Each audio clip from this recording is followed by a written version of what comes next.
अरे यह क्या, एक बोलने वाला टमाटर?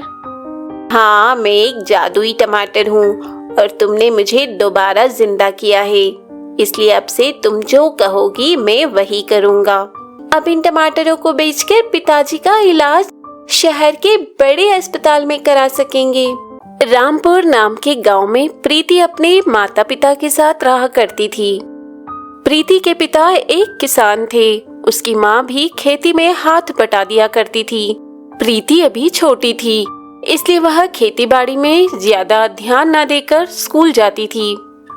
अच्छा माँ, अब मैं स्कूल के लिए निकलती हूँ। ठीक है बेटा, अपना ख्याल रखना और समय से टिफिन खा लेना। इसके बाद प्रीति अपने स्कूल चली जाती है और उसके माता पिता भी अपने खेतों से तोड़े गए टमाटरों को बेचने के लिए बाजार चले जाते हैं। भैया, टमाटर क्या भाव लगाए? 200 रुपए किलो है बहन जी। अरे क्या, 200 रुपए किलो? अरे टमाटर बेच रहे हो या सोना? क्या करे बहन जी, टमाटर की खेती भी तो बहुत महंगी है।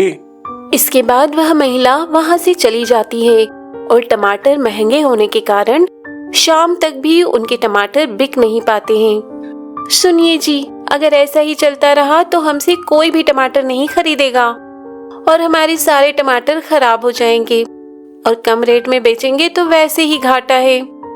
घाटा तो मानो भगवान ने हमारे नसीब में ही लिख दिया हो। समय बीतता है।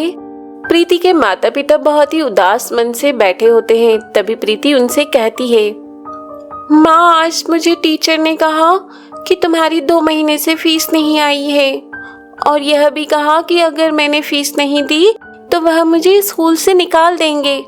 तुम परेशान मत हो बेटा, हम जल्दी ही तुम्हारी फीस भर देंगे। प्रीति के पिता भी उदास मन से प्रीति की सब बातें सुन रहे होते हैं, लेकिन वह मजबूरन कुछ कर नहीं पा रहे थे और कुछ दिन बाद प्रीति के पिता की तबीयत बहुत ज्यादा खराब हो जाती है और वह बिस्तर से भी नहीं उठ पा रहे थे।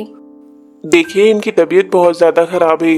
मैं कुछ गोलियां लिख देता हूँ, आप शहर जाकर ले आइएगा और याद रहे कि इन्हें अभी 1 महीने तक बिस्तर पर ही आराम करना होगा। नहीं, अगर मैं बिस्तर पर पड़ा रहूंगा तो खेती में काम कौन करेगा? आप चिंता मत कीजिए, मैं अकेले ही खेतों की देखभाल कर लूंगी, बस आप जल्दी से ठीक हो जाइए। अगले दिन से मजबूरन प्रीति और उसकी माँ खेतों में टमाटर के बीज लगा रहे होते हैं। तभी प्रीति को टमाटर का एक जमीन से उखड़ा हुआ पौधा दिखता है। अरे यह क्या, यह टमाटर का पौधा यहाँ कैसे आया?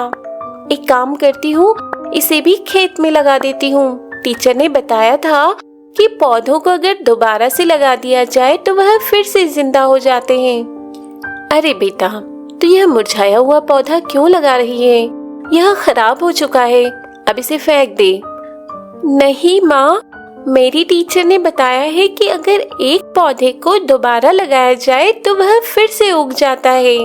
अगले दिन से प्रीति पूरे खेत और उस सूखे हुए टमाटर के पौधे को भी अच्छी तरह से पानी देती है और उस टमाटर के पौधे का खूब ख्याल रखती है और धीरे धीरे वह पौधा एक बार फिर से खिलने लगता है, जिसे देखकर प्रीति बहुत खुश होती है।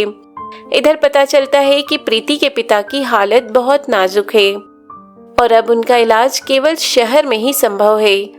डॉक्टर की बात सुनकर प्रीति की माँ सर में हाथ रखकर बैठ जाती है। उन्हें अपने पति की बहुत चिंता हो रही थी। अपनी माँ को ऐसी हालत में देखकर प्रीति अकेले ही खेतों में पानी देने के लिए चली जाती है। वह खेत में देखती है तो एक पेड़ पर बहुत सारे टमाटर लगे हुए थे। तभी उस टमाटर से आवाज आती है, तुमने मुझे एक नई जिंदगी दी है, मैं तुम्हें धन्यवाद देता हूँ। अरे यह क्या, एक बोलने वाला टमाटर? हाँ, मैं एक जादुई टमाटर हूँ और तुमने मुझे दोबारा जिंदा किया है, इसलिए अब से तुम जो कहोगी मैं वही करूँगा।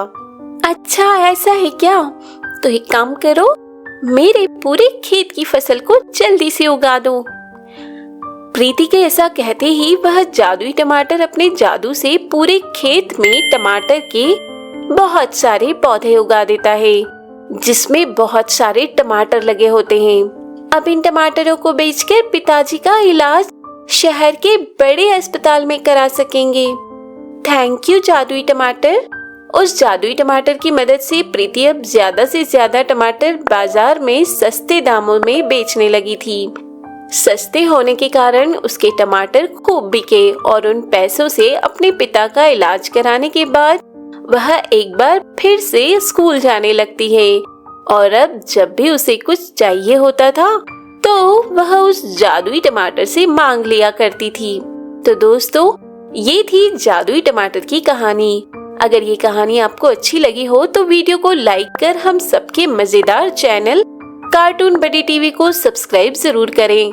साथ ही अपने दोस्तों को भी शेयर करें ताकि वो भी इसका आनंद ले पाएं। धन्यवाद।